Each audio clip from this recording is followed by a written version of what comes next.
Welcome to the thefogvlog. Hey guys, and welcome to another episode of Easy Does It. When you've clicked on this, you know we're going to be talking about Shisha Vanilla, Inawera. First of all, just Happy New Year, guys. Thank you so much for tuning in again and watching the show with us. I think we're all a little bit rusty, so, patience. A couple of things I just wanted to say, of course, thanks for all the support last year. We've got a lot of things planned for this year, a lot of exciting collaborations, a few new series. We'll talk about that, a little bit later, maybe this month or early next month. And etc., etc. Guests, welcome Liam. He's here. He's joined us. We spoke last year if he'd be interested, considering that we kind of in the same time zone. I think there's a 2-hour difference, and he was like, yeah, he'll jump in. So welcome. Thank you for joining. And so let's kick off. As you know, when we do Easy Does It, we talk about market share, notes, and applications. So let's kick off with market share. Rich, you'll take.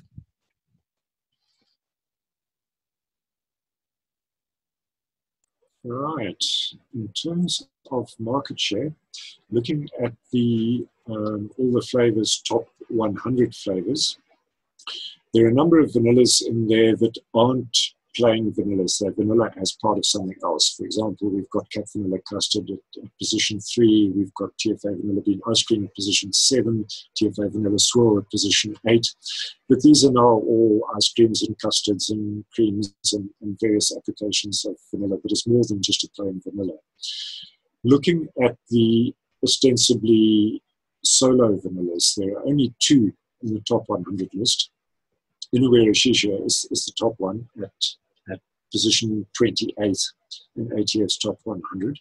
It's used in 3,847 recipes, at an average of just over 1%. Then further down the list, we've got DIY Flavor Shakes Holy Vanilla, which is used in 2,204 recipes at just under 1.5%. So not quite as strong as Shisha Vanilla. It's used in just over half as many recipes as Shisha Vanilla. But those are the two standout solo vanillas that aren't part of a custard or an ice cream or whatever. So those are the 2 clear market leaders. The others like the FA, Vanilla Bourbon, Vanilla Madagascar, Vanilla Tahiti, and so on, do have their uses, and they are fairly popular, but they're nowhere near the level of Shisha and of Holy Vanilla. So, that's basically the market share as far as vanilla goes. Just to give you an example, FA's Vanilla Bourbon is used in 707 recipes, so that's only about 1/3 of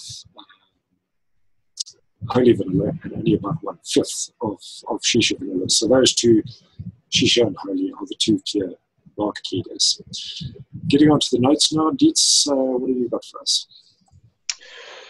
So for me on Shisha Vanilla or Vanilla Shisha, it's a very good and a very versatile vanilla to me. It is more of a creamy vanilla if you compare it to other vanillas. Like the other one I use a lot is FA Vanilla Bourbon, or I think some people market it as Bourbon Vanilla. The only difference for me between the 2 is where the Shisha Vanilla is a very creamy vanilla and tends to, because of its creaminess, round off the sweetness of a dessert or cream or a milk or something. The FA Vanilla is a dry but still very potent or bold vanilla that doesn't really you can't really sway Bourbon Vanilla as easily as you can with Shisha Vanilla. Shisha Vanilla kind of blends and goes with other profiles very easily, where the FA stands up for me. So my applications with Shisha Vanilla goes with desserts and ice creams a lot. Some recipes I've used this before where it really featured very well was, the first one that pops to mind was Lightning Bug by Fear. This is a candy recipe and it's a lemon profile. It's actually not creamy or anything. It's supposed to be a soft gummy candy, or what I can describe as a lemon Turkish delight type of gummy.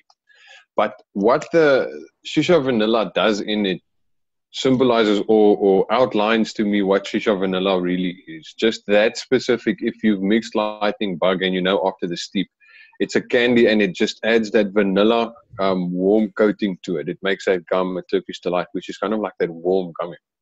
So depending on where you use it, it works very well with candies as shown in Lightning Bug. It goes very well in milkshakes. I mean, one of the most mixed or highest rated recipes with vanilla in it is Betamax's vanilla milkshake. And then brown butter ice cream by Shinder was one I enjoyed. Now in that, the vanilla plays more around the ice cream's profile. It's, as I said, versatile because of its applications. I mean, there's candies, which you can use it in, drinks, milks. It goes very well and is in the majority mixed with desserts. But then you get also tobaccos. A good tobacco for me using the Shisha Vanilla was Abula by Fear. And then I've also got it mixed into my vanilla leaves. It works very well. It stands up.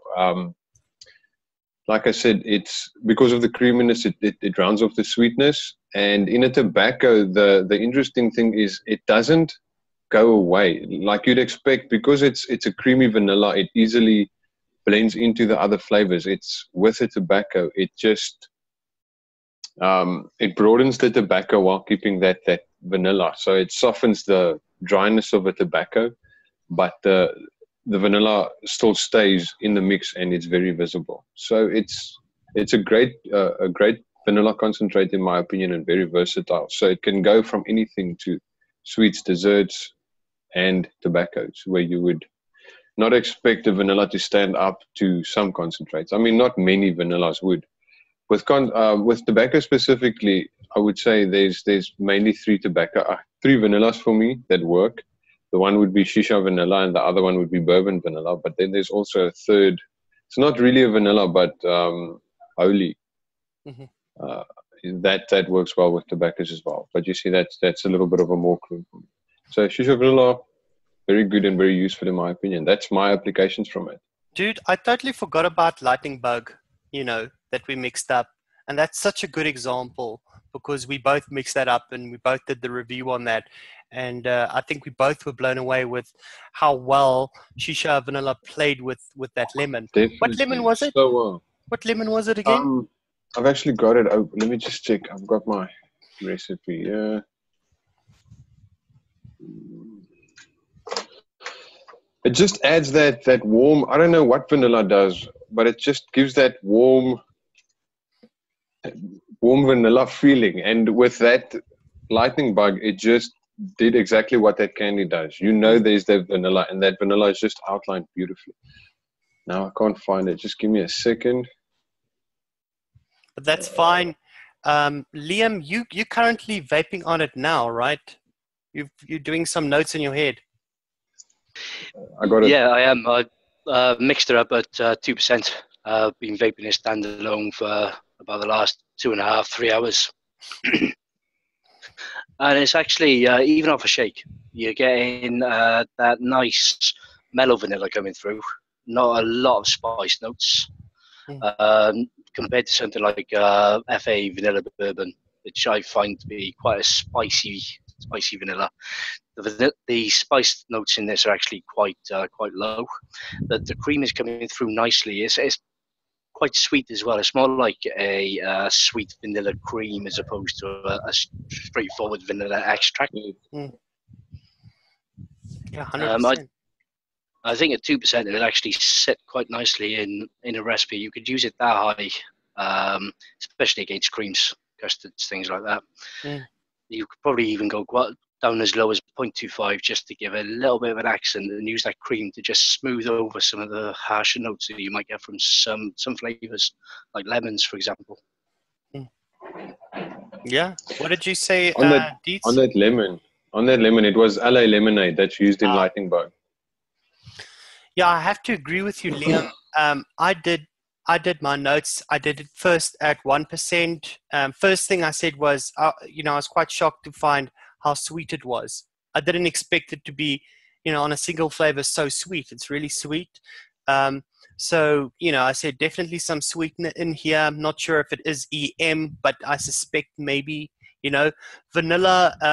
present at 1%, but it feels like it's backed up with some creaminess, which is what you expressed as well.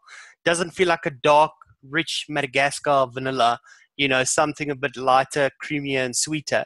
And that's probably why it's so damn popular, because that just fits in with a lot of profiles out there. At 2%, very sweet. Still very sweet. I like it. I felt at 2%, it was actually quite a pleasant vape, especially with the mouthfeel. It felt like, it really came together at about 2%. I didn't notice any funnies appearing. And, the vape experience was a little bit fuller and smoother, and a lot more flavorful. So my recommendations really goes from anything from 0.5 to about 2%. I didn't push it any higher than that. I didn't think it was necessary. I was vaping it at about, about maybe 50 watts or 40 watts in Hadley and a single coil, and I was happy with that vape. It was actually quite a full experience, so a full vanilla, if that makes any sense. There's the vanilla, there's the cream, there's the sweetness, so there's a lot to it. I would describe it as light and bright. It's light in color. It's fairly light in texture as well. Even though there's that creaminess, it's not like a dense vanilla swirl type of chewy, dense mouthfeel creaminess to it. It's quite light in texture. What I get from it a little bit is almost like a mustiness or a grittiness in the texture of it. It's not 100% smooth to me. It's not gritty or musty in an unpleasant way. I mean, it gets covered in a mix, but it's not as smooth as I would rate other creams as. In terms of application, I think where this really shines for me, it's my number one vanilla sub. It's difficult to get hold of all the vanillas, and you're likely to be short, particularly if somebody isn't using one of the really popular ones. You're likely to need a sub for it. Shisha, for me, is quite a good first resort as a sub. Firstly, because that vanilla isn't prominent and spicy and upfront enough that it's going to absolutely kill the recipe and turn it into a vanilla bomb. If you use Shisha instead of the vanilla that is specified. What you may need to do to replicate the feel of the original recipe that you're subbing with is you may need to mix it with another vanilla that is more prominent and is more sort of upfront, darker, spicier type vanilla. But I found that Shisha very rarely kills a recipe where you use it as a sub. If anything, it's going to likely be a little bit under where you would like the vanilla to be, which is ideally what you want from a sub. You don't want it pushing too far. You want it dragging a little bit back so that you can still add more to it if you need to. So I really like that about Shisha. And it's also, it's light and bright and downplayed enough that you could add it to a lot of things without really fearing that it's going to start dominating your recipe or dragging it into areas where you don't want it to go, particularly if it's a cream or a milkshake or an ice cream or something like that. Shisha is almost a no-brainer to add. It's not going to kill what you've got there. So I would value this not only for the popularity of its applications, but also it's just its versatility as a try-me type of sub, something that you can just slip in there in the reasonable knowledge that it's going to work reasonably well with what you have. So very versatile, very effective, very popular flavor, and certainly, even if we just go straight by the ATF figures, certainly one of the very first vanillas that you should get in your stash. Yeah, probably easy to work with as well, right? Because of all those values. I think it's really easy to work with. So yeah, you have to have this one, I think, especially if you're doing a little bit of development and you don't have any vanilla in your stash. I would 100% recommend this. Cool, guys. Anything more that you would like to add? Nope, not from my side. Okay, well, thank you very much for watching, guys. If there's any recipes that you used, Shisha Vanilla, Inawera, in and we haven't spoken about it tonight, please leave those in the comments below. Any questions that you have about it, you're welcome to leave those in the comments below as well. And we'll get back to you. But thank you very much for watching the show. Cheers. Thanks, guys. Cheers.